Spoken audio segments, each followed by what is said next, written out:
तान्या के दिल में इस समय अमाल के लिए जो फीलिंग्स चल रही है वो बाहर से जितनी शांत और कंट्रोल दिखाई देती है, अंदर से उतनी ही डीप और इमोशनली रूटेड है। बातचीत बंद होने के बाद भी उसके इमोशंस अचानक वैनिश नहीं हुए हैं। तान्या के अंदर अब भी एक नेचुरल केयर और अटैचमेंट मौजूद है, लेकिन अब वो अटैचमेंट बोलने की जरूरत महसूस नहीं करता। ये फीलिंग्स अब साइलेंस के अंदर बैठी हुई है। तान्या इमोशनल केओस में नहीं है, बल्कि उसने अपने दिल को कॉन्शियसली संभाल रखा है। वो जानती है कि बार बार रीच आउट करना या क्लैरिटी मांगना उसकी सेल्फ रिस्पेक्ट को चोट पहुंचा सकता है। इसलिए उसने अपने इमोशंस को डिग्निटी के साथ होल्ड कर रखा है। अमाल उसके लिए कोई कैजुअल चैप्टर नहीं रहा, बल्कि एक ऐसा इंसान रहा है जिसके साथ उसने स्टेबिलिटी और सेफ्टी इमेजिन की थी। इसी वजह से साइलेंस के बावजूद उसके दिल में बिटरनेस नहीं आई है, लेकिन नाइफ सॉफ्टनेस भी नहीं बची है।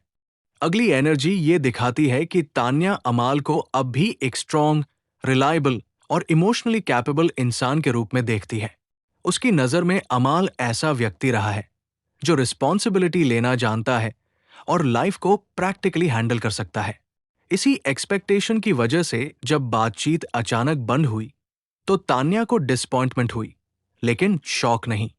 उसके इमोशंस ये मानते हैं कि अगर कोई सच में मैच्योर है तो वो कम्युनिकेशन से भागेगा नहीं। यहां रिस्पेक्ट अभी भी मौजूद है, लेकिन ब्लाइंड ट्रस्ट खत्म हो चुका है।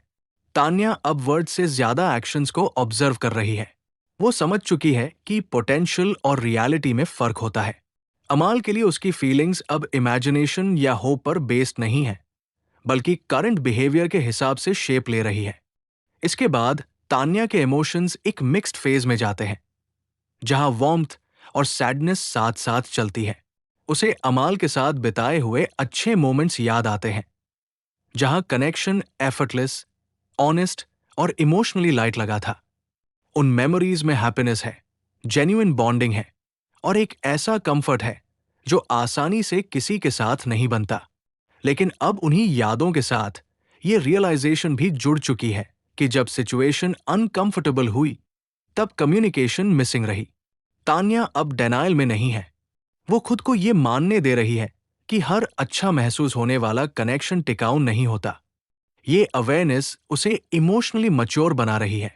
वो अमाल को गलत साबित करने में इंटरेस्टेड नहीं है, लेकिन खुद को गलत साबित होने देने में भी नहीं है। अब रीडिंग एक बहुत क्लियर मेंटल क्लैरिटी की तरफ मूव करती है। तान्या को ये पूरी तरह समझ आ चुका है कि बिना ऑनेस्ट कम्युनिकेशन के कोई भी बॉन्ड आगे नहीं बढ़ सकता। वो अमाल से बात करना चाहती है, लेकिन कंडीशंस के साथ। उसके लिए सेल्फ रिस्पेक्ट अब प्रायोरिटी बन चुका है।